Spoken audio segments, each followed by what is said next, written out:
disampaikan oleh Pak Karpri, kami di Ditjen Minerba ingin menyampaikan kepada publik bahwa kami baru saja melakukan kegiatan proses penegakan hukum yang lokusnya berada di Kalimantan Barat, khususnya Kabupaten Ketapang. Bisa lanjut. Sesuai dengan tugas dari atau lingkup tugas dari penyidik pegawai negeri sipil di Ditjen Minerba, dalam hal ini kegiatan bersama dengan Biro Korwas PPNS Barreskrim Polri.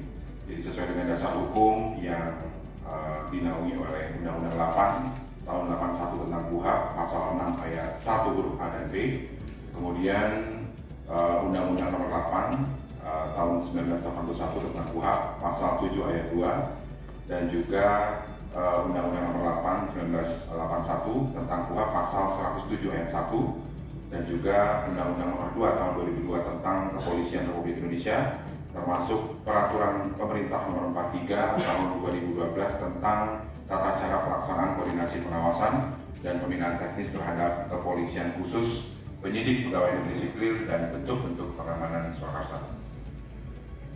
Modus operandi yang ditemukan oleh rekan-rekan penyidik PNS Minerba yang didampingi oleh Korwas PPNS Barreskrim Polri, kegiatan diawali dengan kegiatan wasmalitrik, yaitu pengawasan, pengamatan, kemudian penelitian serta pemeriksaan.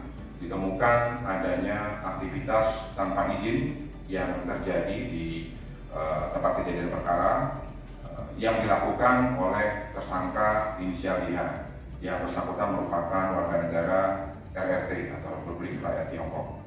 Kemudian modus yang digunakan dalam tindak pidana ini adalah memanfaatkan lubang tambang dalam atau tunnel yang saat ini statusnya masih dalam pemeliharaan dan tidak memiliki izin operasi produksi. Sehingga dengan alasan kegiatan pemeliharaan dan perawatan tersebut, pada kegiatan yang ada di tambang bawah tanah tersebut, mereka melaksanakan kegiatan produksi, yaitu pengambilan biji emas di lokasi, termasuk mengolah dan memurnikan di dalam terowongan tersebut. Dan hasil kejahatan tersebut dilakukan pemurnian dan kemudian dibawa keluar dari terowongan tersebut dan kemudian dijual dalam bentuk dore atau bullion emas.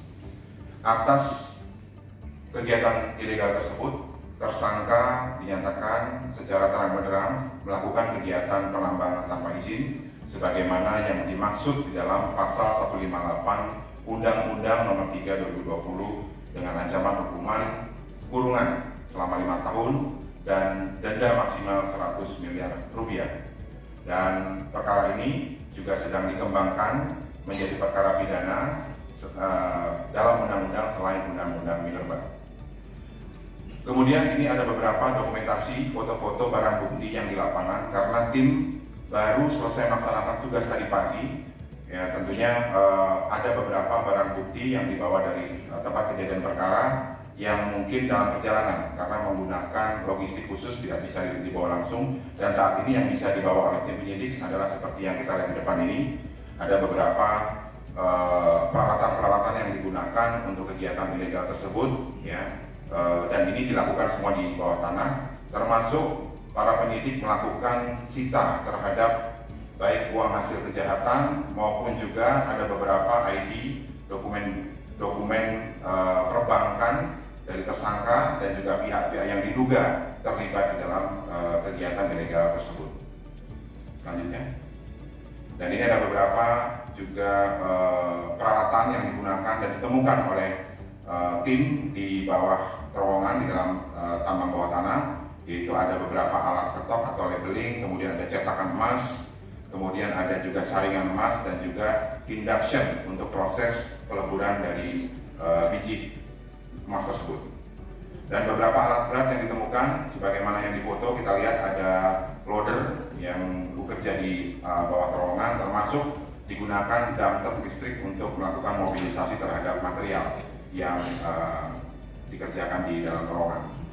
Selanjutnya, kemudian untuk melakukan estimasi terhadap volume material yang keluar oleh tersangka, kemudian kita melakukan juga penunjukan terhadap surveyor yang kompeten dalam melakukan pengukuran dan saat ini masih berlangsung kegiatannya, bahwa saat ini kita menghitung ada total panjang 1.648,3 meter, ya artinya itu dimensi panjang dari terowongan dan materialnya. Volume saat ini hitungan sementara adalah sekitar 4.467,2 meter kubik. Dan ini beberapa model yang sementara ini hasil dari tim surveyor pengukuran sudah dilakukan, dan saat ini kita akan terus melakukan pendalaman terkait dengan volume yang sudah bisa dipetakan di bawah tanah. Dan ini adalah beberapa foto-foto, mungkin para rekan media bisa melihat di terowongan ini ada bukaan-bukaan biji yang terlihat mungkin di sebelah atas itu, dan masih diduga sementara itulah menjadi sasaran dari kegiatan ilegal tersebut.